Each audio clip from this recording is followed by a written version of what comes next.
Have you ever heard about someone hiding dead bodies in cement? Today I will introduce a movie named Criminal Minds Season 1. It's about a case of hiding bodies in cement. At a suburban landfill, 3 kids are playing a game called Treasure Search. They open the lid of a barrel and suddenly see a terrible scene. Inside the barrel full of cement, a human hand is rising. The way the killer used to murder this person is so cruel.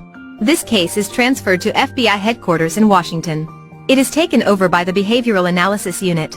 After having an assumption, Garcia is presenting it to her colleagues. The victim is Lisa Barkley, 35 years old, and went missing a week ago. 1 week later, her body was found in an oil tank. The forensic department has sent them a photo. They can see the victim struggling in this photo. It means she was put in the barrel, and was buried by cement, when she was still alive. After identifying the information, the whole team rapidly arrive at the crime scene in Florida. Before they land, Garcia has reported a new case. During the investigation, the local police have discovered the second body. This case is not as simple as they thought. It must be a serial murder. Emily and Rosie hastily come to the crime scene. Through the results of research, there is no trace of cement around here. It indicates that this place is not the original crime scene. Therefore, why did the killer have to bring the barrels to this landfill? After all, what does he want? At the same time, Ray and Aaron come to the forensic department. They are trying to get rid of the cement from the second body. When seeing FBI officers, the forensic staff provides them an overall condition of the body. She was dead 1 month ago. The way she died is the same as the first case. They were both caught and buried alive in cement. Aaron picks up a piece of cement on the floor. He realizes that it is a new cement mixture. Maybe the killer had tied the victims up, then created a cement mixture and buried them after that. This killer is really cruel and sick. They can be sure that the killer has experience in construction. Emily quickly gets information about the second victim.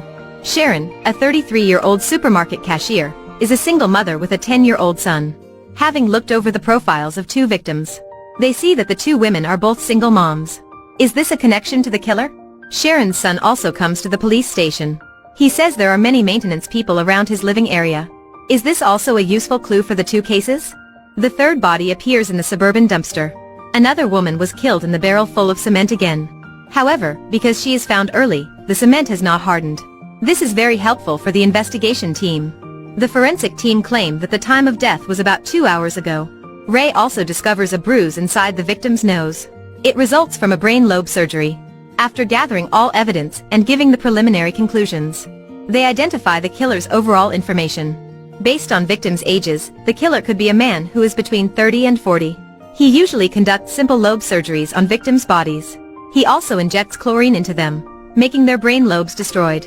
It could lead to some sexual consequences. They assume that the killer wanted to turn victims into sexual slaves. However, the experiments failed and he had to kill them. According to the clues of cement and chlorine, they suspect that the killer must be a construction worker or a technician.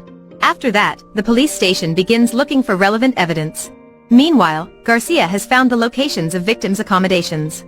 They have the same investor and the same contractor. So the killer may be a staff in that company. At midnight, Emily and Luke are hiding in that landfill. They predict that the killer could do the crime again. A long time later, a vehicle slowly enters this place. Emily sees the license plate and immediately reports to the office. This vehicle belongs to a worker in a local company. They show themselves right away. After controlling the vehicle, they figure out that he is not the killer. He is coming here with a woman to do personal business. The landfill turns out to be a place for the couples.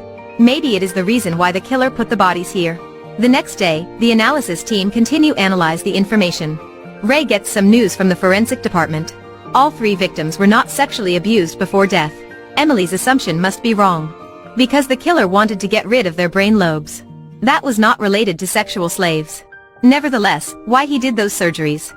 Rosie, who has experience in this field, says that maybe the killer wanted to destroy instead of getting rid of the lobes. Or he wanted to replace them. However, that kind of surgery is normally conducted to treat the patients having sexual problems. Besides, the victims are all single mothers. What if the killer has a mother or a sister who is a single mother too? Maybe his mother or sister has become sick after the same surgery. So he wants to perform the surgeries to cure them. Emily rapidly contacts Garcia after having those thoughts. He asks Garcia to find a woman in this area who has a damaged brain. Garcia has found 79 people. When she narrows the scope, 19 people are the same age with the victim. But only one person, Leonard, has been injured in the brain lobe. Leonard had a car accident when she was 15, so 2 brain lobes were removed. Ray claims the symptoms of this could cause serious sexual sequel. Indeed, because Leonard could not control her behavior. She made love with a man in the landfill. After that, her life was messed. The information finally proves that the team's assumption is right. The killer is Leonard's son, isn't he? After investigating, they find that she has not married and had no child. But she has a 25-year-old brother, Stewart. He is actually not her biological brother, he is an adopt. So the gap between their ages is quite big. Garcia keeps searching and finds out new information. In a birth certificate, Stewart is Leonard's son. To hide this huge secret, Leonard's mother has adopted Stewart. Finally, he has become Leonard's brother. They also discover that Stewart is working as a repair worker for an investor. Stewart is in charge of the 3 victims' houses. Clearly, he is the killer in these serial murders.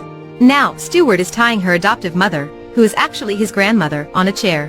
1 month ago, Stewart caught his sister making love with a man in the landfill. This woman had slept with many men in the town. Even Stewart came up with a bad idea. Because they were not related, he wanted to sleep with her. However, Leonard refused him. She also told him the truth. "I am your mother." After knowing this, Stewart was desperate and started killing single moms like Leonard.